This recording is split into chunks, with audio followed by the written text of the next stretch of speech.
It was a hot summer afternoon when the call came in. A fire had broken out somewhere in the neighborhood. The sirens blared in the distance, and I jumped into our fire truck, eager to respond. But as I backed out of the station, I got a notification.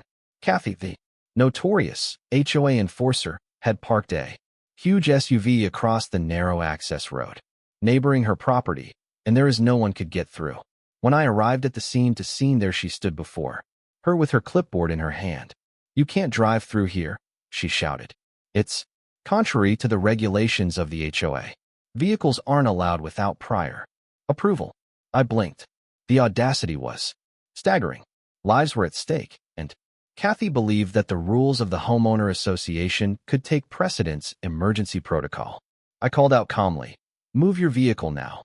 This is an emergency." She waved her arms. Drastically, "I report this violation. You have no right." It was at that precise instant the aroma of smoke thickened in the air, and the flames could be seen above the trees. The fire wasn't on some other property. It was her house. Kathy froze, her eyes widening as the realization hit her. There was a fire burning in his, standing in the way of the only vehicle that might save it. Panic replaced arrogantness, and for the first time the clipboard felt useless to her.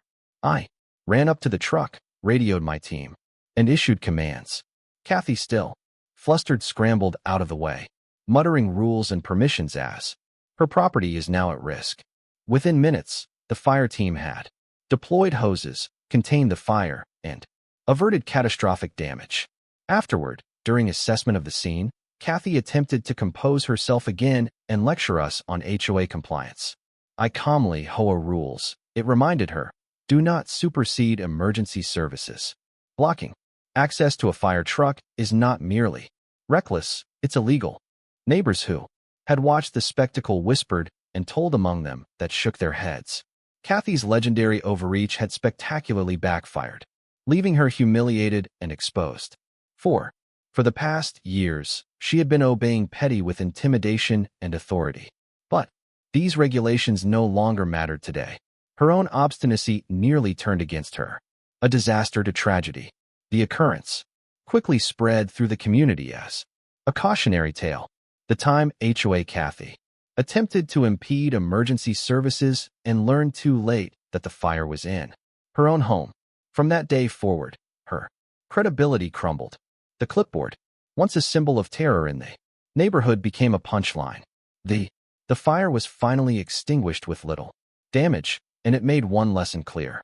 Overreach, arrogance, and misconceptions related to real power can backfire in the most literal sense. Kathy had learned slowly and expensively that with actual emergencies, regulations mean little in comparison to preparation, common sense, and proper action.